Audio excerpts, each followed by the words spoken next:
What would you want your life to be about? Do you even have a choice of what your life is about? The film The Big Lebowski by the Coen brothers is a film of crazy antics, a noir structured story, and crazy kooky characters. But at the end of the day, the question that The Big Lebowski poses, what do you want your life to be about, and what do you want to be known for?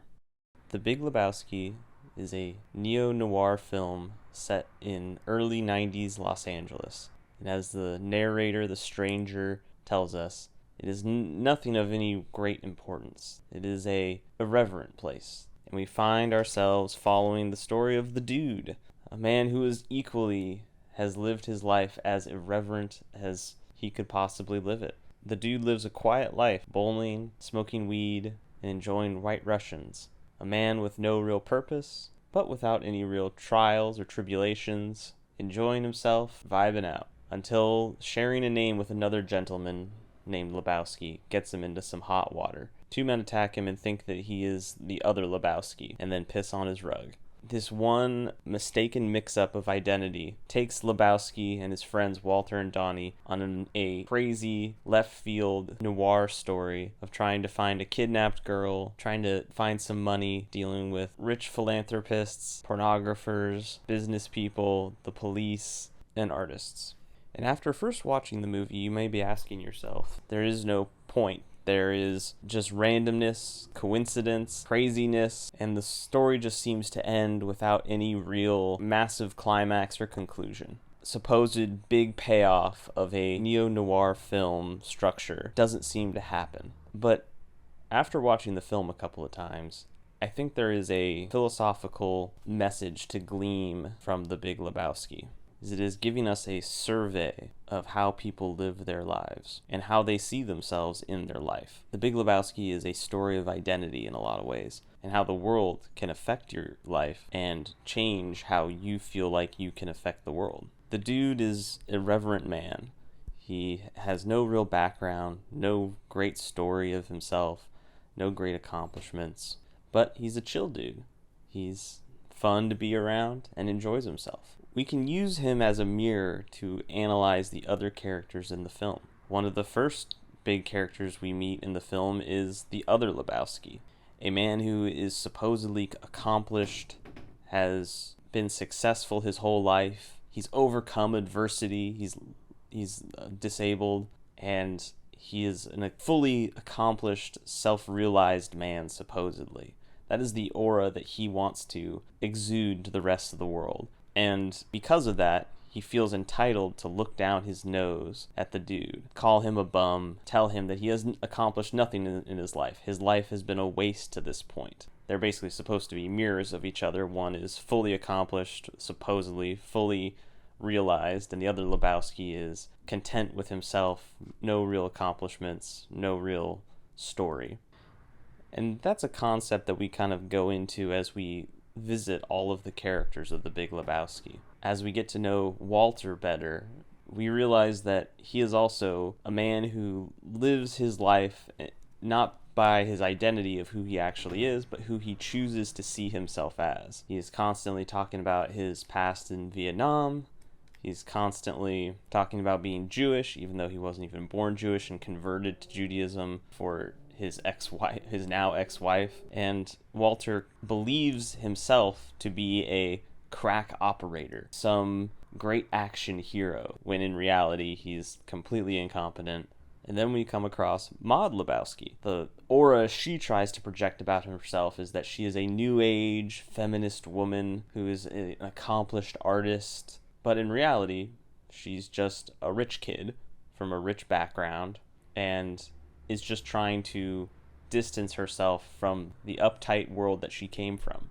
And we can even say this is about the German nihilists. The German nihilists attempt to seem like they're these grand bad guys of consequence that can kidnap someone and get the ransom money. They're basically telling the story of the noir themselves in their head, that they're the bad guys of the movie. In reality, they've kidnapped no one. One of them convinced their girlfriend to cut off their own toe to make the ransom note seem real. But even at the end of the day, the nihilists aren't even nihilists because they care about money, and there aren't not even badasses because even Walter and the dude and Donnie can take them. So there was no real consequence, no real danger that the noir story was trying to tell us. These labels that we put on ourselves, whether it's artist, detective, nihilist, it's all bullshit that we say to ourselves to make ourselves feel better. So if The Big Lebowski isn't actually about a noir thriller, what is The Big Lebowski really about?